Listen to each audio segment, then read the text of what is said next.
Hey listeners, Jenny here, and I have an invitation for you. Here is an opportunity to learn from somebody who fumbled their way into a full recovery from debilitating chronic illness, so I can show you exactly what it takes to get yourself into recovery without the fumbling mistakes that I took so long to learn from. If you're suffering with a chronic illness or hitting burnout, I know you want to feel energized, pain-free, and safe and trusting of your body. But if you keep fighting and pushing your body, overriding its signals, without learning how to be self-compassionate, to prioritise and listen to your body's needs, so you have lifelong and sustainable change, then you're not only going to stay sick, but you're likely going to get sicker and struggle more. There is another way. In this free workshop, 10 Steps to More Energy Without the Flare-Ups, I'm going to show you a radically different approach to your recovery, so that you can get your energy back and stay well for good. What would you do with your energy back? What would your life look like? All you need to do is save the date right now, 16th of September, and then head over to jennyadamscoach.co.uk/energy and join the priority list. Once you do that, there will be a bunch of support, bonuses, and case studies to help you along your way between now and September. Once again, that's jennyadamscoach.co.uk/energy. I'll see you there. There's a part of our brain that is tuned to look for what is familiar and to confirm what we think we know. So if we are constantly looking for pain and we're saying we're in pain, we're going to get more pain. If we are constantly looking for gratitude and all the good stuff in life, we're going to see more of it.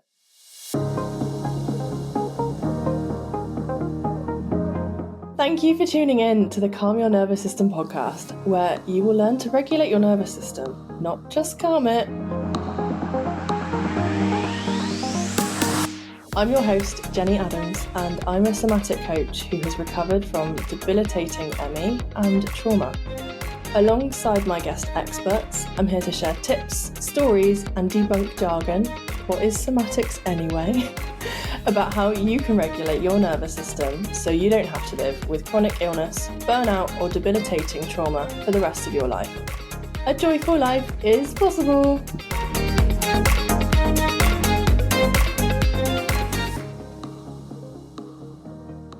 Hiya, welcome back. In this week's episode, we are going to be exploring the nervous system. So we're going to be looking at what is the autonomic nervous system and its functions, things like the polyvagal theory. We're looking at things like when do we know when we're dysregulated and how that can impact on us with our chronic illnesses and burnout and how that impacts us, what a stress cycle is and what we can do to overcome the stress cycle and not let our stress bucket fill up too much.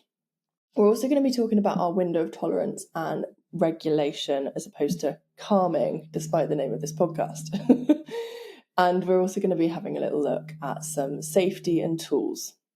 So let's get started. And first of all, I must say, if you hear a little bit of noise in the background, we've got some building work going on in our house right now. So hopefully you won't, but if you do, there's some drilling going on downstairs.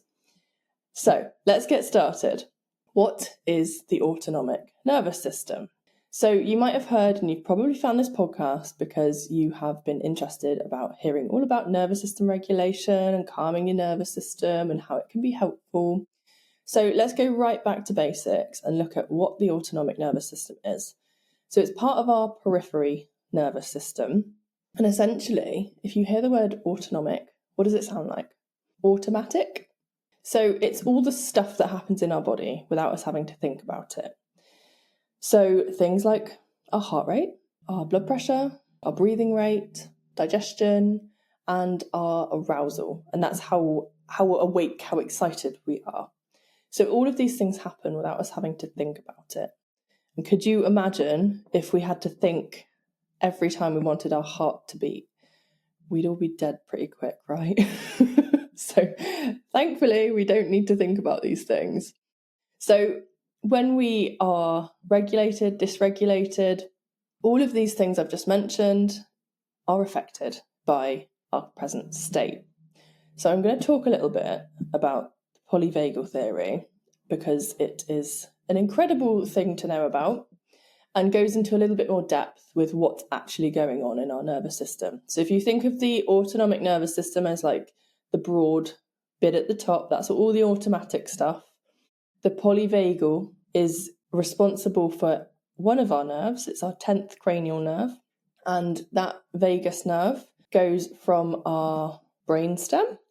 So it goes all the way from our brain. It goes down through all of our, lots of our organs. It goes into our lungs, goes into our heart, goes into our gut, plus lots of other organs. So this is one of the key things that can help us regulate our nervous system, because this one nerve is responsible for so much and it goes in so many places. So you might hear people talking about toning your vagus nerve. You want that nerve to be adaptable and easily responsible. So if you think respondable rather. So if you think like you're building muscles, if you've never been to the gym before, your muscles are probably not going to be very strong. Whereas if you go to the gym every week and you test and work your muscles, they are going to get stronger. Same idea with this vagus nerve. So there's lots of practices that we can put in place for it. So let's have a look at the polyvagal ladder. So we're going to start right at the bottom of the ladder. And this is in what we'd call our dorsal state. So this is the oldest part of our nervous system. This is from 500 million years ago. So it's very old. And this is basically our shutdown response.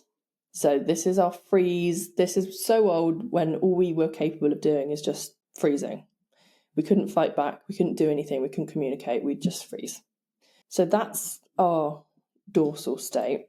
So this can often come from deep fear. This might look like procrastination, your digestion's off, you're depressed, feeling hopeless, isolated. You don't want to and you can't often connect with other people. So you might be quite withdrawn if you're in this state, doom scrolling on Netflix or Instagram or TikTok. It's quite self-critical. The thoughts you might have around this are things like, I can't, I'm not good enough, it's too big, too much, what's the point? I can't. And the world can feel pretty scary when you're in a dorsal state. Next thing up the ladder is our sympathetic nervous system response. So this is very mobilizing, energetic. So this is our fight-flight state. So you might have heard of this one before. So this is how we mobilize in response to something. So often it gets activated by stress, danger or perceived danger, and also excitement. So most of these states have got a good and a bad, and I'm not going to go into too much detail on that and overwhelm you. So this is the fight flight. So this is where we have the energy to either run away or have a fight. So this is 400 million years old. And out of context, I know that's very old. Homo sapiens, so our current type of human, we're 300 million years old. So the sympathetic response and the freeze, the dorsal response are older than how we are as humans today. Obviously, we've evolved. I'm not going to go into evolution. So within our sympathetic response, we can feel quite anxious. We might feel angry. We might be overthinking, fearful. And if we get stuck here, it will lead to burnout and chronic conditions. It can also be quite creative and exciting and passionate. So for those neurodiverse folks out there like me with ADHD, we can be in this place quite a lot. This is often where we get that rush to go and do something. So this is our problem-solving place. Anyone that likes to go out and exercise or go out for a run or anything like that, you want your sympathetic nervous system switched on to get you out the door, burning some of that sympathetic energy out. So some of the thoughts, behaviours and feelings that we might have when we're in our sympathetic nervous state is things like, I don't have enough time, or I have to do this right now, I can't rest, this thing is more important. We're in a blame state, we might be quite angry, I need to keep going. So that can look like not being able to switch off, can't rest, always fidgeting, quite nervous energy, can't sit still. Those people that are banging their leg up and down on the floor, wriggling, always on the go. And yeah, like I said, we can be in quite a judgmental and blaming state here if we're not aware of where we are. It can feel quite wound up, constricted. If you've ever been in that tired or wired state, often your breathing will definitely be affected. So you might have a tight chest, your jaw might be clenched, shallow breathing, you might be a bit snappy, you might cry easily. And this is when you might notice your palms are sweaty and your digestion's not working. So this can feel like you need to do something, you need to take action. Then at the top of our ladder, we've got our ventral state. So this is also known as our social and connected. This is our safest state to be in. This is also our newest. So this is our most human state in our nervous system. And this is when we're connected to ourselves and other people, other animals, nature. We are connected to something. And this is when we can get into a healing place. So all of those states that I mentioned earlier of our autonomic nervous system, our heart rate, blood pressure, breathing, digestion, arousal, all of those are working. They are healthy and they are working. So what does it feel like? What does it look like to be in a ventral state? This is when we are much more expansive, we are open, we're looking for other possibilities. We are in more of a I've got this state. We can see other people's perspectives, even if we don't agree with them. We don't need to fight about them. We can ask for our needs to be met. We understand that we have value and meaning, and we meet those needs. So we are able to prioritize our self-care, our own needs. We can ask for them. We have generally a good work-life balance. We've got healthy time alone. We're not always with other people. We can be quite creative. So generally things are healthy here. Healthy relationships, healthy body, healthy finances as well. Because depending on what state we're in, our money will be affected as well. So we are supportably, if that's a word, independent. I used to be the not very good independent. I've got this. I can do everything. I don't need anyone. That's not that helpful. This is more of I'm okay, I've got this, rather than I need to do this by myself. I can't ask for help. There's a big difference between those. You can feel quite optimistic, powerful, quite light in your body. We've also got self-compassion and compassion for other people. We are quite grounded. So this can be quite a nice place to be in. And it can also be important to have an anchor into ventral. So we can jump into the other states sometimes. It's when we completely lose ourselves. That's when we go down that ladder and we get stuck in that freeze or that fight response. If we don't have a little anchor into ventral, then yeah, things can feel pretty scary. When we're in that state, and this is something I've been working on for a long time, is, we still get dysregulated. You'll still go into those states, but it's knowing that I can get out of this. This will pass. So I'm going to talk a little bit now about how do we know when we're dysregulated. You've probably heard me talk about regulation, dysregulation quite a lot. So what is it? What does it actually look like? I'd love to hear as well if you relate to any of these.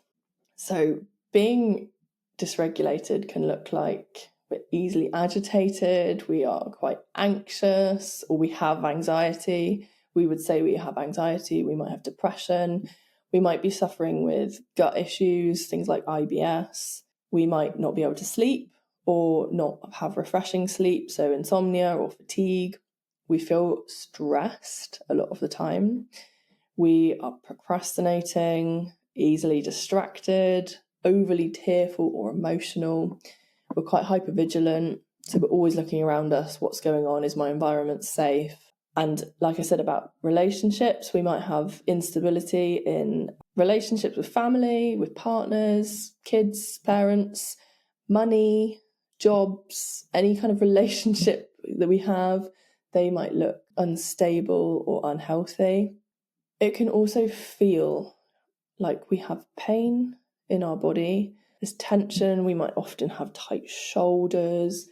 tight jaw. So if you're a teeth grinder, like I used to be, you grind your teeth when you sleep, or things like fibromyalgia, because your nervous system is wired to be more sensitive to pain, you may end up with things like fibromyalgia and other chronic illnesses like ME, chronic fatigue.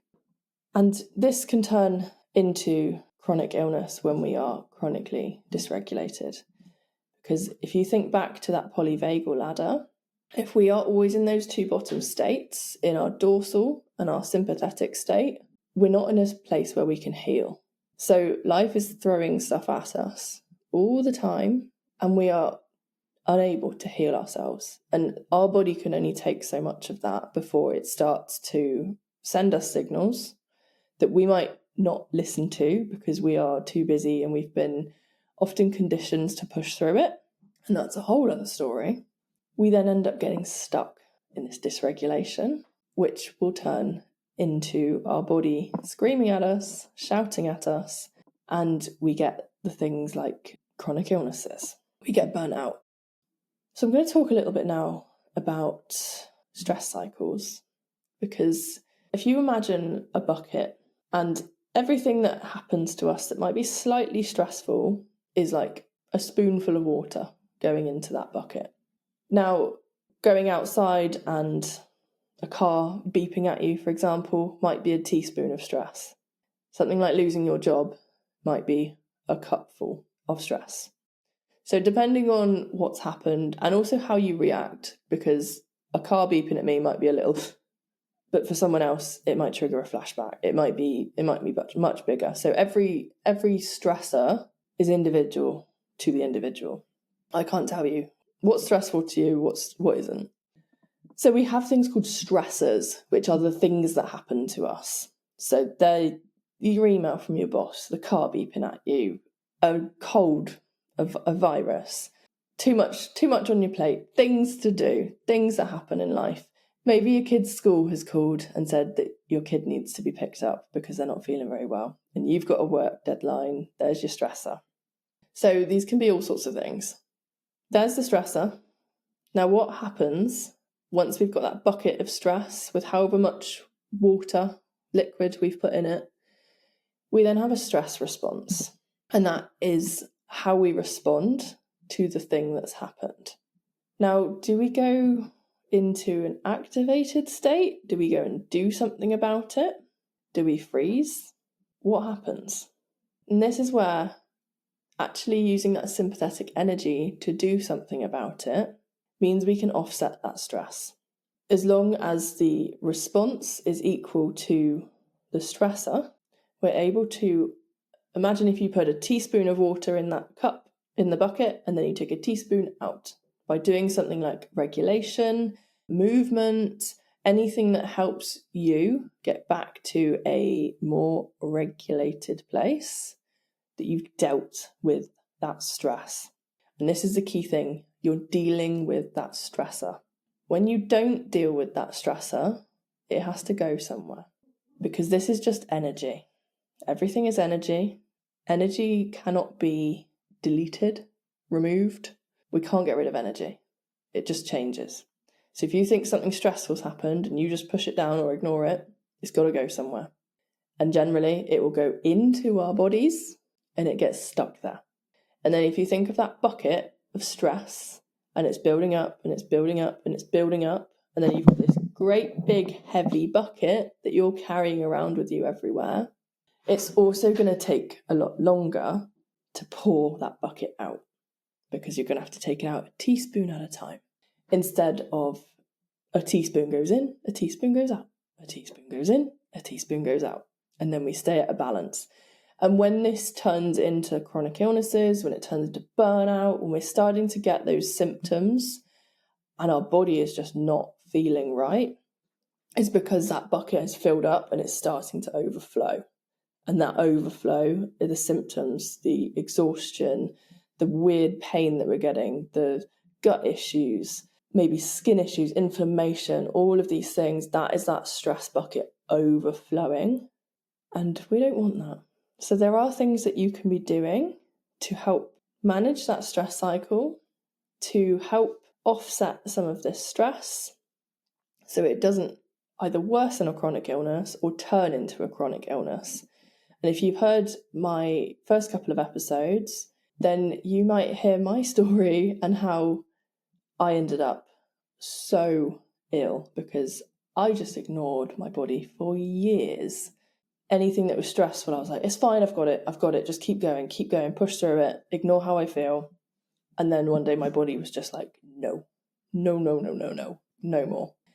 And then it took a long time to get out of that place. So if you're starting to get a few symptoms and you're listening to this, you're in the right place, please don't ignore those symptoms. One of my friends says I should get this tattooed on my forehead. Listen to your body, because I say it so often. So please tune into your body, and I have tools that can help you do that as well. And I will share some of those with you in a minute. So when you might hear or search for things like calming your nervous system, it's not always about being calm.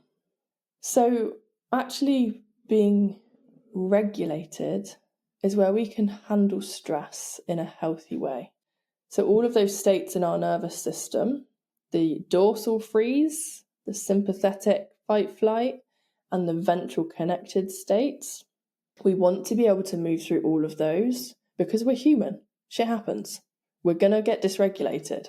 How often we get dysregulated and how long it lasts and how big and how much it affects us, that's down to how much we are able to be flexible within our nervous system. So when I talked earlier about dysregulation, and chronic dysregulation especially, is when our nervous system is inflexible. We are very stuck. We're very rigid. Something might come in and it might be very minor, and this is how I used to live, and I would try and control everything around me, which is really bloody exhausting. This is where, if you are inflexible, that one little thing will just knock you out. You'll go straight into dysregulation, and then I can't get out of it. The world's ending. Oh my God, what am I going to do? When we are regulated and flexible, something might happen. We might get dysregulated, but we go, okay, this has happened before. This won't last forever. What can I do? How can I get back to my safety? What do I need? Can I meet those needs? A healthy nervous system is able to up and down regulate. So in basic terms, we upregulate by movement, mobilization. That's some of that hyper energy. I need to do something. We downregulate by relaxing. We need both. We probably know some people, and you might ask yourself, are you more of a hyper? Are you an up, energetic, doing? Or are you more of a hypo, more relaxed, more chilled? Maybe someone that suffers with depression, they'd be more hypo. Someone who has anxiety would be more hyper. So we up and down regulate. We want to be able to do both. And it's an appropriate response to the stressor or the stimulus. So I'm going to give you an example. This was when I was in the midst of an abusive relationship. My stress bucket filled up. I remember I was in college and I'd done a photography project and we were using film, and my friend had gone out and hired a 50s style dress for the day. We'd gone into Bristol, we'd taken a couple of rolls of film, and we'd set up this photo shoot. And I think this was one of my A-level exams.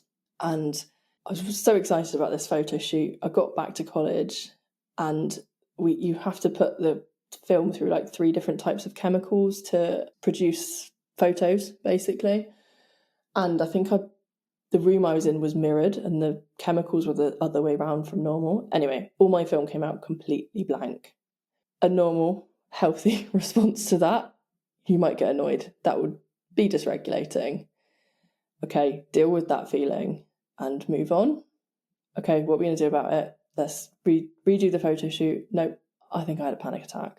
I just remember sitting in my college tutor's office, barely able to breathe, absolutely sobbing. And this poor guy was probably like, worse things have happened. What is going on? Why is she in such a state? But that was because I was in an abusive relationship at the time. I just could not handle anything else. My health was starting to go down. I was trying to recover from glandular fever. And yeah, there was just no space for anything else.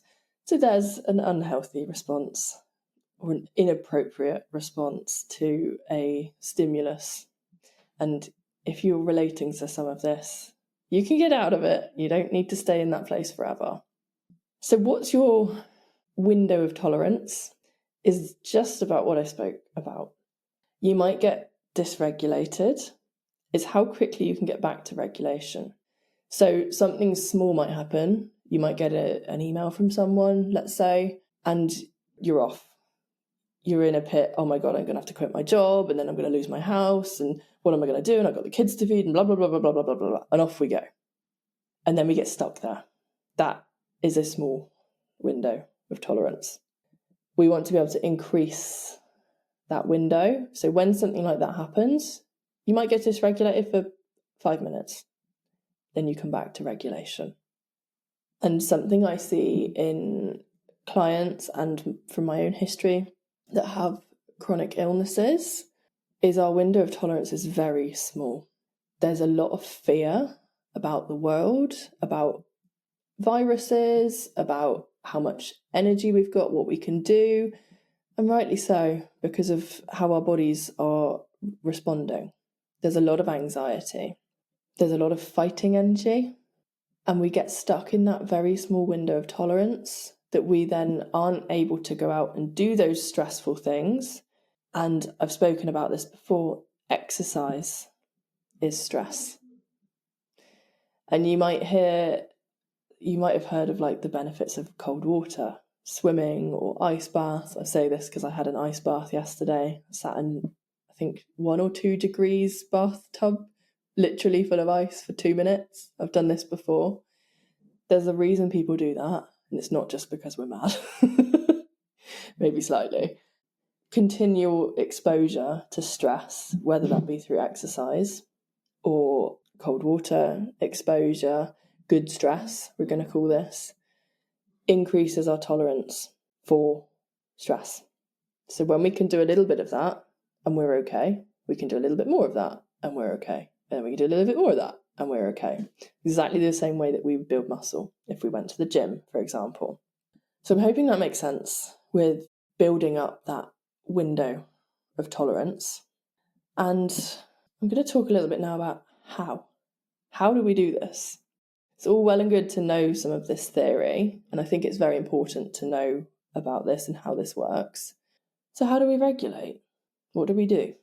Let's do something very simple now that you can probably do wherever you are. If you're listening in the car, if you're in bed, we're going to take a couple of breaths. We're going to do something called box breathing. If you've heard of this before, if you think of a little box, we're going to breathe in for, let's say, 4. We're going to hold for 4. We're going to breathe out for 4. We're going to hold for 4. In, pause, out, pause, in, pause. So it looks like a little box. So let's start on a count of 4. If that feels okay for you, you can adapt. So we're going to breathe in for the count of 1, 2, 3, 4. We hold for 1, 2, 3, 4. We breathe out. 1, 2, 3, 4. We pause. 1, 2, 3, 4. Now take a couple of those in your own time. Breathing in, pausing, breathing out, pausing, breathing in, pause, out, pause. We'll do one more. In, pause, out, pause. Now just check in with how you are. Did something change? So the breath is a fantastic tool that we can use to tell our nervous system that there are no threats, because so much of our nervous system has evolved from a very long time ago when we were having to run away from things like tigers And the only choice that we would have is to run, we flop or freeze, or we try and fight it off. And then we eventually adapted to have community around us. And in that community, we could outsmart these animals. We could build fences around our camps. So there's our ventral state. So the breath is a very easy tool to use to just signal safety, because most of these tools are about signaling safety. If our nervous system is going, oh my God, there's a threat, there's a tiger chasing me. If we stop and breathe, and if you think we're out with a tiger in front of us, and we are just going, hang on a minute, I'm just going to do some box breathing. It doesn't work, does it? There's a tiger, there's a threat, or we're safe. Which one is it? And this is what these regulation tools are about, is just signaling safety to our body, especially when we notice we're a little bit dysregulated. So there's the breath, and you can do all sorts of stuff with the breath. That was just one little tool that might be helpful. We can also co-regulate, and this is where we actually learn to co-regulate before we learn to self-regulate. So we co-regulate with our parents or our main caregivers up to the age of about 7 or 8, where we can then learn to regulate ourselves. So if our parents generally were not regulated, we're going to pick up on their nervous system states. So, you know that feeling when you're around certain people and you're just, I feel good with you. I feel safe, I feel comfortable. And then there'll be other people that you just, no, I'm constricted. I don't like this. I don't like your energy. So that's our nervous system's mirroring. And they're doing this all the time without us being aware of it. It's one of those great things that our body does without us having to think about. So if we can be around safe people as much as we can, and this is where things like therapy and coaching are so beneficial, because if we've spent a long time not feeling safe, not being around safe nervous systems, then one of the easiest ways that we can learn to feel safety again is to be around people who have a safe nervous system. You might even be listening to this podcast because you are sensing a degree of safety from me, potentially. So go find those people that you feel safe around. Movement is another great way to regulate, especially when we are in that dorsal or sympathetic state. We need a bit of movement to get us shifting up the ladder into that more ventral place. And this doesn't mean you have to go out for a run. If you're a runner, crack on, if that's your thing. Even just swaying on the spot, just gently rocking. Even me just doing this sitting here, I just feel nice and chilled. So any kind of movement, especially bilateral movements where we get both sides of our bodies moving. So things like walking, you can give yourself like a butterfly hug. So cross your arms in front of you and just either tap your shoulders, one and then another, or tap your arms. It's just getting the two different sides of your brain working in synchronicity. So any kind of movement that is good for you. Laughter is another fantastic way to tone our vagus nerve and again signal safety. You think you've got that tiger chasing you and you just stop and start laughing. Your nervous system doesn't understand. Oh, there can't be a threat because you're laughing. Affection as well. So hugging someone, I think it's been scientifically proven. I think it's a 6-second kiss or a 20-second hug. It releases oxytocin, which is a fantastic love hormone. And again, we feel safe. We're obviously doing this with someone else. We're in that safe nervous system state. So then, therefore, there can't be a threat.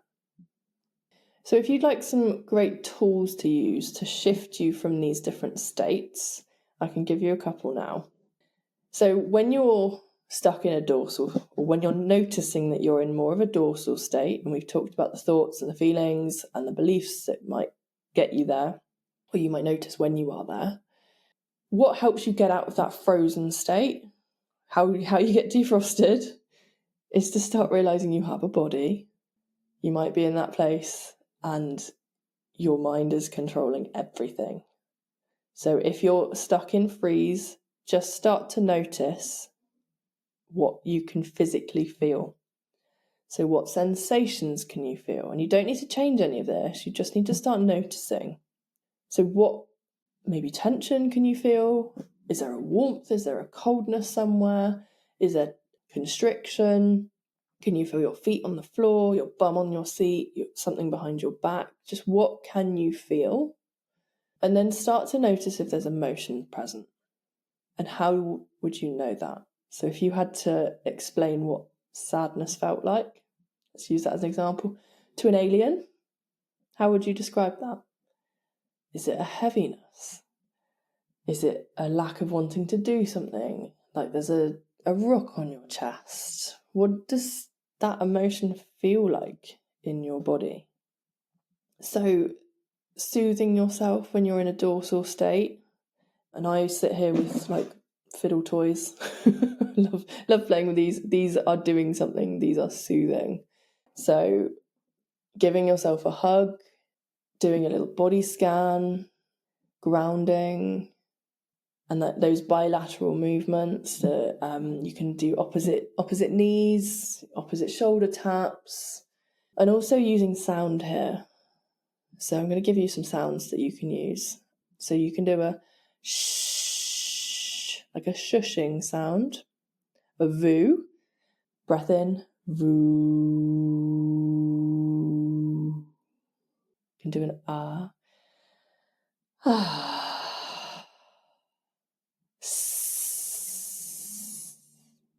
And of course, you can sing. So just using some of those sounds helps tone your vagus nerve and will help shift you out of that freeze to feeling. And if you try some of those sounds, you might notice like the voo. I do that in the car quite often. It's almost like there's this deep vibration inside of me. It's, like if you're ever at a concert and you stand next to the speakers and you can just feel the vibration of sound. It kind of wakes you up. You can't be in that stuck state when you're making some funny noises. So when we're in our sympathetic state, we need to mobilize. We need to use some of this energy. We might be stuck in our mind. So let's get the body moving now. So anything that might be a sensory tool, just giving your body a little squeeze will help you get out of your problem-solving head and into your body. Things like gentle movement, so you could do some stretches. I find even just arms up, a nice deep breath and opening can really help. Again, laughter. You can shake especially if you've got some anxiety here or a bit of anger, something's tensing you up, shake it off. And you can use your whole body to shake. You can just do your hands to whatever extent feels okay for you. Rocking, so giving yourself a little gentle sway on the spot. And this is a great one to do, like if you're out and about, if you're stood in a queue, doesn't look that weird. Some of these are not always socially acceptable. Some of them are. So yeah, you can just gently rock on the spot. If you're lying down, you could bring your knees into your chest and just gently rock side to side. Walking is one of the best things you can do if you're in a sympathetic state. I do this all the time if I'm feeling a bit pissed off or agitated, or I need to do this, I'm overwhelmed, I've got a million things to do. I just go to the beach, go for a walk. And 9 times out of 10, I feel better. I come back home, okay, I've got a plan now, rather than, oh my God, there's so much to do, I can't. And the breath here, so this is where we could use deeper breaths. And if you've ever done yoga, any of the sort of more fiery, active breaths, things just like taking a deep breath in and really pushing that air out will help mobilize some of that sympathetic energy out of your system. And then we're up to the top of the ladder. We're going to have a look at some ventral tools, and this is about anchoring. So rooting down into a ventral state. And this is where we would look at more of the like calming connected tools, more expansion, because we can't expand when we're stuck somewhere. So we have to shift first. And this is where arms open, big, expansive, open postures can help anchor us into safety. If we do that, if we're in a dorsal state, our body's going to go, no, I do not feel safe here. So if you are ever in movement classes and you get invited into those and you're noticing that you're a bit dysregulated, do some of these earlier tools before you go straight into opening up, because your nervous system will often get overwhelmed because you're moving too quickly. Same as if you go to the gym and you've never picked up a weight before and you try and pick up like a 50 kilo weight, your body's just going to go, no, way too heavy, too much. But if you trained for 2 years, let's say, you might be able to pick that weight up easily. So we're looking at connection, connecting to ourselves, doing things we enjoy doing, getting out in nature, connecting to nature, other people, so physical touch. We're anchoring into calm. So something you can do when you are feeling pretty good is write down, you feel calm when you're with who? What are you doing? Where are you? And when? So who do you feel calm with? What do you feel calm doing? Where do you feel calm? And when do you feel calm? And there's some great visualizations that you can do to anchor into that. Having a gratitude journal and looking for glimmers, which are the opposite of triggers. So just those good things that happen, just even little things like the sun's come out or the cat did a silly thing. Just little things that might put a small smile on your face. Doesn't necessarily have to be huge. Just all those little glimmers that you see every day, because the more we look for something, the more we're going to see of it. There's a part of our brain that is tuned to look for what is familiar and to confirm what we think we know. So if we are constantly looking for pain and we're saying we're in pain, we're going to get more pain. If we are constantly looking for gratitude and all the good stuff in life, we're going to see more of it. So use that little trick to get what you want. So ventral is really about expansion, and that can be physical. It's also about more like personal development. So how do we want to expand in our lives going forward? And a couple of years ago, if you asked me, what do you want to do? I was so stuck in survival mode. I couldn't think past, how do I pay my bills this week? How do I get up this morning? Can I even wash my hair today? Can I have a shower? There was no space for, what's my purpose in life? What would I like to do? What would bring me joy? What would a week look like to me that is my perfect week? We don't have space to do that when we're stuck in that sympathetic dorsal place a lot of the time. And I hear this from people a lot that I work with. I will often ask them, what does their fullest, most joyful life look like to them? And generally they'll say something like, I won't be in pain, or I'll have more energy, or I won't feel stuck. They might look to, maybe I could get a job. There might be like a small step. And this is where me as a coach, I can see their potential. I can see they could go and run a marathon if they wanted to. But at that point, it's way too far off. So when you get out of that constant sympathetic dorsal stuck state, then that is when you can start to expand and you can start to ask yourself these questions like, what would this life look like to me? What if I could go traveling? What if I can go and exercise? What if I can go and get that dream job or start my own business or do all the things that maybe you haven't been able to do for a long time? So I hope you've enjoyed today's episode about the nervous system, and that's giving you some understanding of what on earth is going on in our bodies. There's some tools in there for you, and I hope you've found this as interesting as I've found researching all of this. So a couple of books or links that might be helpful to look at. Stephen Porges is the person that came up with the polyvagal theory.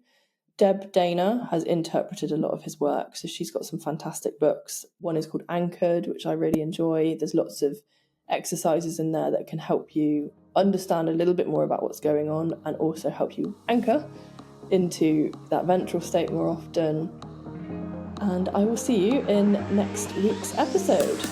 Thank you for listening to this episode of Calm Your Nervous System. I hope you found the conversation as interesting as I did. If you would like to start healing your nervous system, I have a free energy diary available just for podcast listeners, which will really help you see your blind spots about how you're spending your time and your energy. Find it at jennyadamscoach.co.uk/podcast. Find out more about me and somatic coaching in the show notes below. See you next time.